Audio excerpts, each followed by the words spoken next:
Nah, tapi kalau bisa lawan Jepang di kandang lawan Bung Toel, apa yang harus kita betul-betul jaga dari timnas ini? Karena ya nggak mau juga kan datang meskipun semuanya nothing tulus Jepang maupun timnas, tapi jangan juga pulang ke sana kitanya babak belur.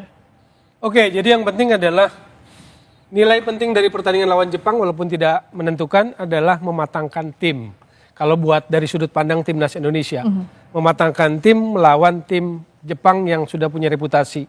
Jadi itu sebuah ujian yang penting, yang mahal. Kedua, jaga mentality, mental pemenang itu. Ya. Winning mentality itu dijaga. Jadi kalau babak belur kurang bagus untuk level kepercayaan diri. Jadi upayakan yang terbaik mumpung second layer Jepangnya. Tapi apakah second layer akan mudah? Joy bilang tadi tidak akan mudah. Kedua, kenapa? Dari sisi faktor poin FIFA ranking itu akan pengaruh. Jadi Jepang pun tidak akan dengan sengaja melepas itu. Satu soal fair play, yang kedua adalah soal poin FIFA ranking. Ya. Karena mereka pun mau jaga ranking FIFA mereka. Kalau kalah dari kita kan pasti punya kekurangan poin gitu loh. Ya. Jadi itu juga adalah faktor yang nggak bisa disepelekan. Jadi nggak serta-merta lebih gampang, belum tentu. Karena dia pun pasti jaga reputasinya. Ada poin FIFA ranking yang bisa jadi risiko kalau dia kalah. Ya, karena itu harus all out juga Jepang lawan kita, Coach Indri. So apa yang harus kita betul-betul jaga kalau lawan Jepang ya? Artinya kalau kita main lawan Tiongkok kemarin, meskipun banyak peluang, bagus placing dan lain-lain, tapi kan nggak dapat eksekusi yang bagus. Banyak peluang yang juga terbuang. Apa itu yang harus? Ya sementara ini mungkin recovery ya, karena jarak waktu bertandingnya mungkin pendek sekali dan mereka harus melakukan perjalanan ke Jepang. Jadi paling nggak tim dari staf pelatih sudah memperhitungkan recovery mereka berapa hari, berapa jam, terus setelah sampai apa yang harus dilakukan. Ya mungkin kalau sudah sampai di sana ya paling hanya sedikit untuk merefresh ya, karena perjalanan merefresh, terus mungkin ya kalau bisa ya striker-striker dikumpulkan untuk mereka melakukan finishing, pemain belakang sendiri, pemain tengah sendiri, ya nanti akhirnya sebelum H-2 sebelum pertandingan sudah jadi satu komponen lagi. Itu yang saya pikir. Tapi kalau lawan Jepang boleh nggak sih kita tuh punya target skornya berapa, atau ya main bagus aja udah oke gitu? Ya tadi sudah disampaikan juga, yang penting kita main bagus dan bisa menampilkan penampilan seperti yang lawan China kemarin. Tolok ukurnya main bagus apa kalau lawan Jepang, Bung Joy? Ya kalau buat saya melawan Jepang ini karena nothing tulus juga untuk mematangkan tim. Jadi ya menurut saya kematangan tim ini karena backbone-nya kan udah ada nih. Backbone-nya timnya Kluivert ini nggak jauh beda sih sama tim sebelumnya gitu ya. Jadi kalau menurut saya ya main selepas-lepasnya aja, nggak peduli hasilnya. Cuma memang Jepang pun pasti akan memberikan perlawanan karena mereka nggak mau ranking FIFA-nya kan turun. Ya, betul. Gitu loh. Jadi ini pelajaran yang luar biasa.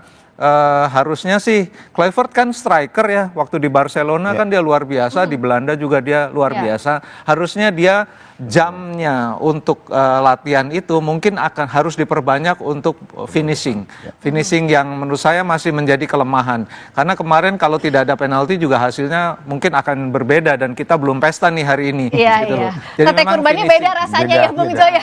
Harus jauh lebih klinikal saya kira.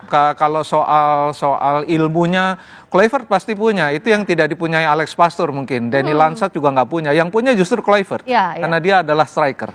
Kayak Coach Bambang ini kan dia kalau suruh melatih striker pasti jadi gitu. Nah, jadi harusnya sih memang fokus di penyelesaian, karena itulah menurut saya departemen yang paling kemarin itu paling kelihatan tidak terlalu oke. Nah, apakah salah satu ukuran untuk permainan bagus lawan Jepang nanti Bung Toel adalah tadi penyelesaiannya juga harus bagus? Enggak, kalau saya sih enggak ngelihat begitu cara melihat. Kemarin 1 gol penalti, ya. Lalu kemudian kita merasa bahwa eksekusi adalah hal yang paling lemah. Kalau saya nggak lihat itu. Kalau ngelihat pertandingan, itu it takes two to tango. Jadi ada 2 tim yang main. Kita lihat lawannya gitu loh. Jadi situasi pertandingan akan berubah dengan setiap lawan yang berbeda. Kemarin pasti China punya karakter yang memang lebih cenderung defend. Tapi bukan hebatnya apa ya. Mereka juga tahu situasi. Itu juga pertandingan hidup mati buat mereka. Jadi perubahan strateginya saya lihat dinamis sekali mereka. Jadi patokan ukurannya lawan Jepang apa, Bung? Kemarin defend mereka kuat, nggak mudah. Lalu kalau kita cuma baca crossesnya 21, hanya lihat jumlah angkanya, crosses kita 8, kalah dong aspek ininya. Enggak, karena kita nggak main crosses, nggak main crossing. Kita lihat bagaimana Yakob Sayuri nusuk berani gitu loh. Kombinasi 1-2.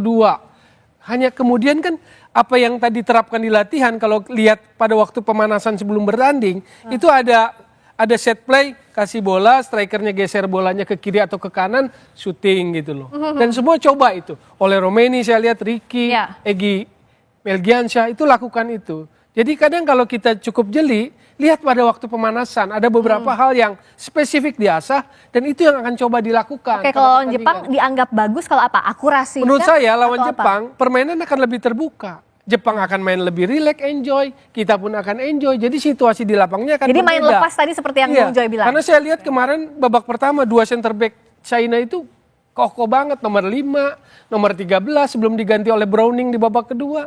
Nomor 6 gelandang bertahannya bagus, nomor 11 bagus, 7, 8 Sergio bagus, 9 bagus. Siapa bilang kemarin pertandingan mudah? Udah tegang, menentukan, kalau draw kepleset, kalau kalah kepleset, itu nggak gampang loh main di pertandingan sebesar itu. Dan anak-anak kita lewatin itu yang luar biasa. Luar biasa. Kalau tadi Bung Toel bilang it takes two to tango, so how to get a good